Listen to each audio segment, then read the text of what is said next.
3W Boboko ya Boka. Boboko ya Boka. 3W. En République démocratique du Congo, on attend toujours la proclamation officielle du vainqueur des élections par la CENI, la commission électorale. Entre-temps, tous les candidats à la présidence se présentent comme vainqueurs. Pascal Bustamante. À Kinshasa, comme dans le reste du Congo, l'attente des résultats se poursuit. Ils auraient dû être proclamés dimanche dernier, mais la CENI, la commission électorale, a argué de problèmes techniques pour retarder ce moment.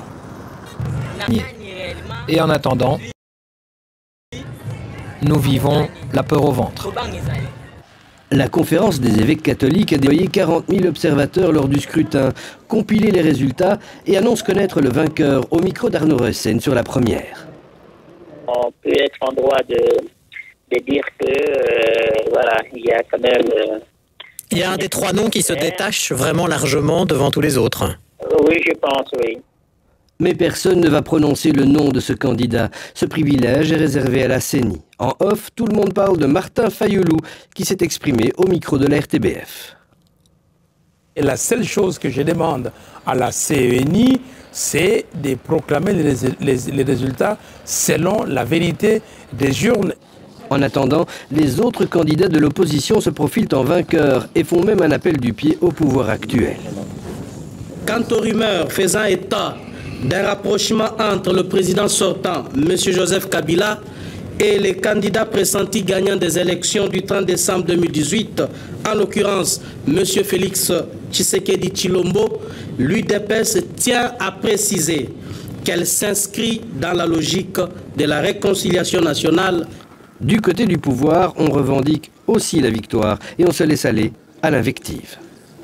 Ces leaders de l'opposition radicalisés et djihadistes espèrent intimement que leurs appels trouveront écho auprès de leurs complices internationaux.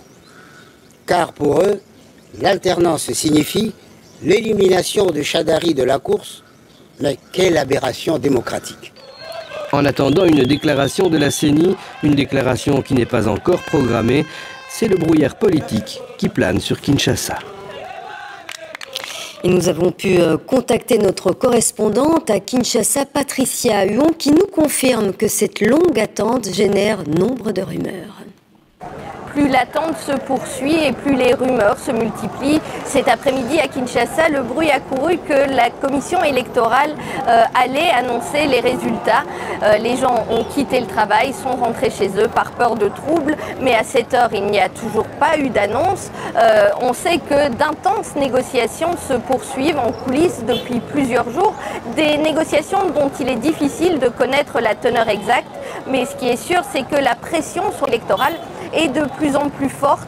La semaine dernière, la puissante conférence épiscopale du Congo avait affirmé connaître le nom du vainqueur de cette élection, qu'un candidat aurait remporté avec une large avance et être en mesure de le prouver grâce aux résultats compilés par ses observateurs. Ici, selon la loi, seule la commission électorale est autorisée à publier des résultats. Les évêques se sont donc gardés de nommer ce candidat, mais ils ont fermement insisté pour que les résultats officiels qui seront publiés soient conformes à la vérité des urnes. Ils mettent ainsi en garde la commission électorale contre toute tentative de passage en force. 3W Boboko ya Boka. Boboko ya Boka. 3W.